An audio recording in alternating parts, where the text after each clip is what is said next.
कट्टर बेईमान महाभ्रष्टाचारी आप नहीं पाप पार्टी जिसने आबकारी घोटाला किया, उसके शराब मंत्री, आबकारी मंत्री सीबीआई कस्टडी में है और साथ में दिल्ली की जनता जो सवाल चीख चीख कर पूछ रही थी, भारतीय जनता पार्टी ने इस मुद्दे को बड़ी प्रखरता से उठाया। तो कल मजबूरी ही थी कि दो भ्रष्टाचारी मंत्री, शराब मंत्री एक्यूज नंबर 1 मनीष सिसोदिया और करीब 8.5 महीने से जो जेल में स्पा मसाज सेंटर खोले हैं सतेंद्र जैन, मीडिया के माध्यम से खबर आई कि दोनों ने इस्तीफा दे दिया है। लेकिन आज इस अहम प्रेस वार्ता में बहुत ही अहम बिंदु को हम उठाने जा रहे हैं। ये बात तो मैं सबके समक्ष रखूंगा ही कि ये मनीष सिसोदिया का इस्तीफा है, resignation letter of the corrupt Manish Sisodia. The resignation letter itself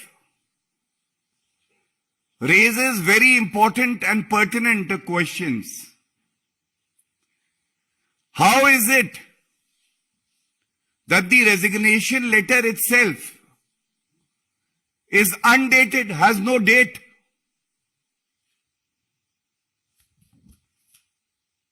Is it because the kingpin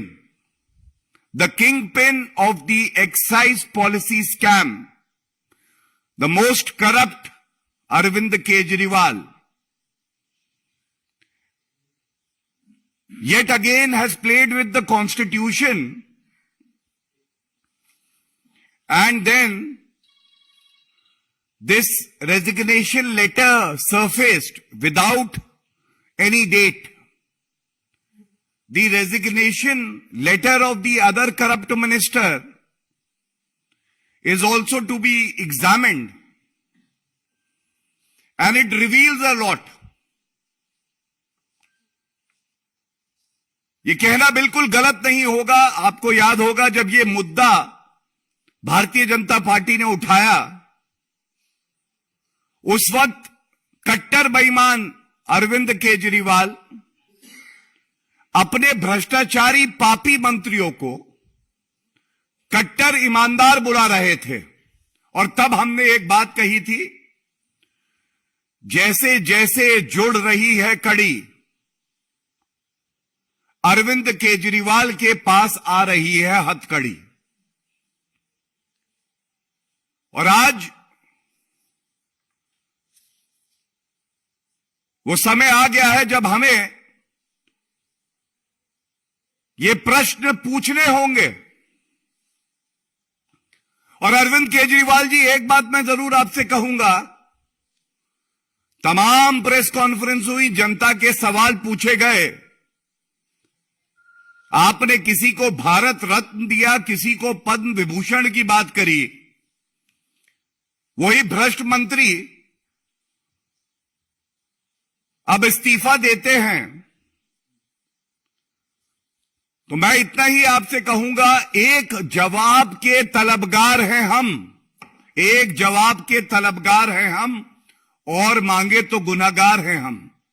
लेकिन कम से कम ये बताइए, 5 फरवरी 2021 को एक कैबिनेट मीटिंग होती है। अरविंद केजरीवाल जी, ये कैबिनेट मीटिंग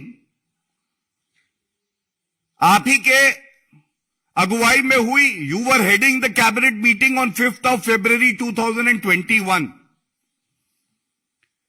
इस कैबिनेट मीटिंग में यह निर्णय लिया गया कि एक GOM ग्रुप ऑफ मिनिस्टर्स बनाया जाएगा और जो एक्सपर्ट कमेटी की रिपोर्ट है उसका अध्ययन करेगा और सुझाव देगा। तो यह कहना गलत नहीं होगा कि ये जो आबकारी नीति घोटाला, शराब नीति घोटाला हुआ है, इसके किंग पिन और इसके रचयिता अगर कोई है तो वो अरविंद केजरीवाल है। दूसरी बात, ये तथ्य आपके समक्ष आना चाहिए, जिस कैबिनेट ने इस ग्रुप ऑफ मिनिस्टर्स की कमेटी का गठन किया वो अरविंद केजरीवाल की ही सोच थी। और उसके बाद इस GOM में 3 मंत्री नामित किए गए। वो 3 मंत्री कौन थे? पहले आबकारी शराब मंत्री, पूर्व उप मुख्यमंत्री कट्टर बेईमान मनीष सिसोदिया, ठीक है। दूसरे, स्पा मसाज सेंटर जेल में खोलने वाले, पॉक्सो एक्यूज से मसाज लेने वाले, जिनको कट्टर ईमानदार बताते थे अरविंद केजरीवाल, सत्येंद्र जैन, उन्होंने भी इस्तीफा दे दिया। तीसरे, कैलाश गहलोत। तो आज यह प्रश्न पूछा जाएगा और बड़ी मजबूती और प्रखरता से पूछा जाएगा कि प्यादों से तो इस्तीफा ले लिया, लेकिन जिसने ये घोटाला करवाया, जिसके निर्देश पर यह घोटाला हुआ, जिसने पूरे घोटाले की रचना करी, अरविंद केजरीवाल, आप इस्तीफा कब देंगे? और ये बड़ी जिम्मेदारी से मैं कहूंगा, क्या यह बात सही नहीं है कि आप एक संवैधानिक पद पर बैठे हैं, you head the cabinet and the council of ministers, you are in a position to influence the ongoing investigation in which your involvement is writ large and specially considered in the background that certain important files pertaining to the excise scam have gone missing, 1, and 2, we all are aware how digital evidence, which was there in the form of mobile phones, was destroyed by the former ministers, and this was done under the instructions of Arvind Kejriwal.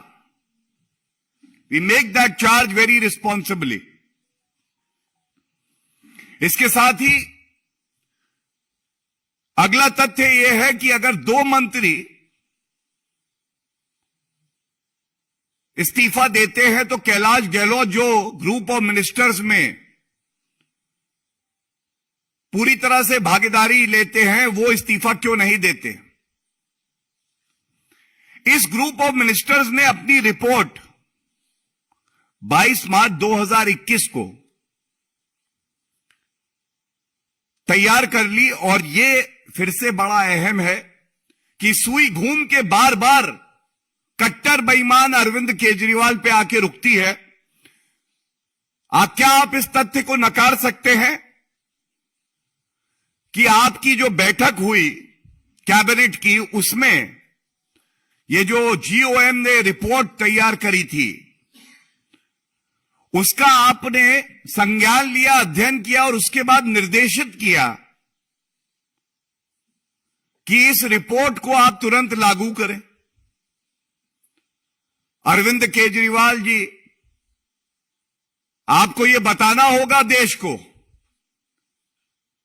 कि क्या आपने 22 मार्च 2021 की cabinet meeting में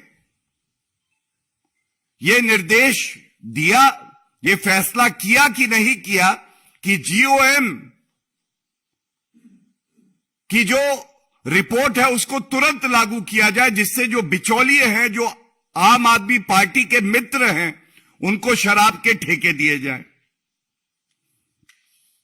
इसके साथ ही दो तथ्य और बहुत महत्वपूर्ण है और इसीलिए अरविंद केजरीवाल को तुरंत इस्तीफा देना चाहिए, जिससे एक पूरी तरह से पारदर्शी विवेचना हो सके और उस विवेचना में कोई व्यवधान, कोई अड़चन अरविंद केजरीवाल अपने संवैधानिक पद का दुरुपयोग करके नहीं कर सके। हम सब जानते हैं किस तरह से मोबाइल फोन्स, जिसमें बहुत ही महत्वपूर्ण साक्ष्य प्रमाण डेटा था, पूर्व शराब मंत्री ने उनको नष्ट किया। लेकिन जो अब मैं आपको बताने जा रहा हूं, ये पब्लिक डोमेन में है और जो मुख्यमंत्री के पीए हैं, मुख्यमंत्री के पीए 4 मोबाइल फोन्स नष्ट करते हैं। 4 मोबाइल फोन्स अरविंद केजरीवाल के पीए इसी समय अवधि में नष्ट करते हैं। क्या तार जाके अरविंद केजरीवाल से नहीं जुड़ता है? और आप वो अरविंद केजरीवाल हैं जो कहते हैं कि अगर किसी पे आरोप भी लग जाए तो उसको तुरंत इस्तीफा दे देना चाहिए। इसके बाद सबसे महत्वपूर्ण बात मैं और आपके समक्ष रख दूं, जांच एजेंसियों ने कोर्ट को यह भी बताया है कि एक्यूज्ड विजय नायर, जो कि आम आदमी पार्टी पापी आप का एक नेता है,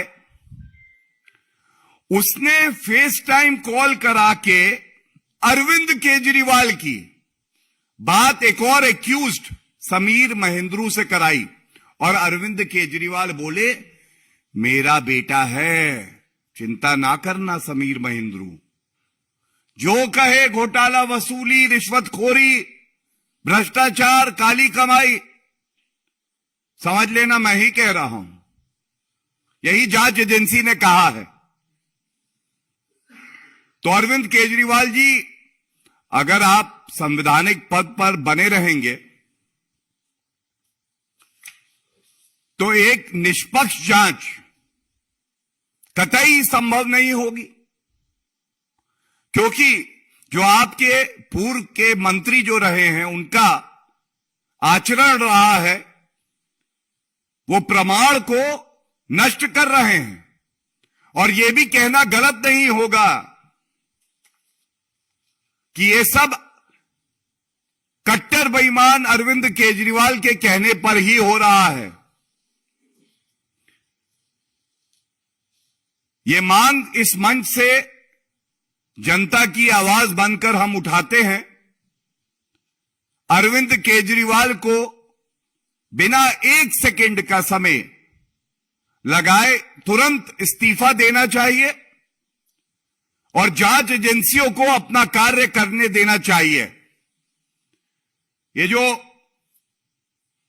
बिना डेट के रेजिग्नेशन लेटर आता है, प्यादों को कहा जाता है कि इस्तीफा दो, जेल जाओ, लेकिन जो किंग पिन है वो अरविंद केजरीवाल है। जो तमाम मैंने आपके सामने तथ्य रखे अभी तक जो पब्लिक डोमेन में आए हैं, इससे ये बात स्पष्ट हो जाती है। और जनता तो यही कह रही है, मनीष और सतेंद्र झांकी है, अरविंद केजरीवाल बाकी है। ये जो कट्टर बेईमान है, इसको भी कानून के डंडे की ताकत पता चलेगी। कोई भी व्यक्ति भारत के कानून से ऊपर नहीं है। देखिए, मैं बिल्कुल स्पष्ट आपसे एक बात कहूंगा, ये जो सारे तथ्य मैंने दिए हैं, ये सारे वो तथ्य हैं जो जांच में सामने आए हैं, और एक जिम्मेदार पार्टी होने के नाते जांच एजेंसी अपना काम कर रही है। हमें जांच एजेंसियों पे पूरा विश्वास है, लेकिन अगर उन तथ्यों को जोड़ के एक घिनौनी भ्रष्टाचार की तस्वीर सामने आती है, तो एक राजनीतिक दल होने के नाते वो प्रश्न पूछने का अधिकार जनता को भी है और हमें भी है। और इसीलिए इस प्रेस वार्ता में जो भी बिंदु हमने आपके समक्ष रखे, वो तथ्य बताने के बाद जो निष्कर्ष हमें उचित लगा, हमने आपके समक्ष रख दिया है। देखिए, ऐसी भी खबर आ रही है कि किसी एजेंसी को रुपया देके जो नाटक करवाया जा रहा है, वो बिल्कुल स्पष्ट हो गया है। वरना जैसा मैंने पहले भी ये बात उठाई थी कि दिल्ली के बच्चे ये भी कह रहे हैं कि एक भ्रष्टाचारी जो कि अभियुक्त है, उसको हम चाचा कैसे बोले। और दिल्ली के बच्चे ये भी कह रहे हैं कि भ्रष्टाचारी शराब मंत्री, ये बताओ हमारे स्कूल के बाहर शराब के ठेके क्यों खुलवा दिए, हमारे घरों के बाहर नियम का उल्लंघन करके शराब के ठेके क्यों खुलवा दिए, अस्पताल के बाहर शराब के ठेके क्यों खुलवा दिए। शराब मंत्री, इतना भ्रष्टाचार क्यों किया। खाना खाओ या ना खाओ, लेकिन रिश्वत मत खाओ। देखिए, ऐसा है कि मेरा ये मानना है, अराजक अपराध पार्टी, महाभ्रष्टाचारी पार्टी में भी कुछ लोग विधिक ज्ञान रखते होंगे। न्यायालय वही फैसला करता है जो याचिका उसके समक्ष होती है। और कल हमने देखा किस तरह से आदरणीय जो न्यायाधीश हैं, उन्होंने जो आदेश सर्वोच्च न्यायालय ने पारित किया, वो अपने आप में एक करारा तमाचा है इन भ्रष्टाचारियों को। और इससे पहले जब 5 दिन की सीबीआई रिमांड का आदेश करता है न्यायालय, तो यह भी दर्शाता है कि न्यायालय का रुख किस तरफ है और प्रमाण चीख चीख कर क्या कह रहे हैं। I'll have to look at all the details and the order passed and the facts that have compelled the competent authority to pass such an order, but I must make it very clear that no one is above the law of the country. If you violate the law with impunity, there will be certain legal consequences that would follow. And you should not cry foul when you don't shy away from undertaking illegal activities to weaken our country. An action is taken and you cry foul. That is absolutely unacceptable. And legal action against such forces is imperative and will continue. Thank you. देखिए, 477A जो है उसमें IPC में लिया गया है और 120B है। और इस वक्त मैं केवल इतना ही कहूंगा कि जब विवेचना हो रही होती है, तो विवेचना के दौरान और चार्जशीट जब फाइल होती है, जो केस में पहली चार्जशीट फाइल हुई है, कुछ धाराएं लगाई जाती हैं, लेकिन उसके बाद भी सप्लीमेंट्री चार्जशीट में धाराएं जोड़ी जा सकती हैं और न्यायालय भी कुछ धाराएं जोड़ सकता है। कोई भी अपराध अगर 3 साल से ऊपर का होता है तो वो संगीन माना जाता है, और जो धाराएं लगाई गई हैं, चाहे वो प्रिवेंशन ऑफ करप्शन एक्ट में हो या 477A में हो, ये सब संगीन अपराध की श्रेणी में आती है। I would keep myself confined to the merits of the arguments that I have placed before you, and let us not jump the gun. Let us just wait for the natural course to be followed. And I'm sure justice and law will prevail over the corruption of the most corrupt Arvind Kejriwal. Thank you.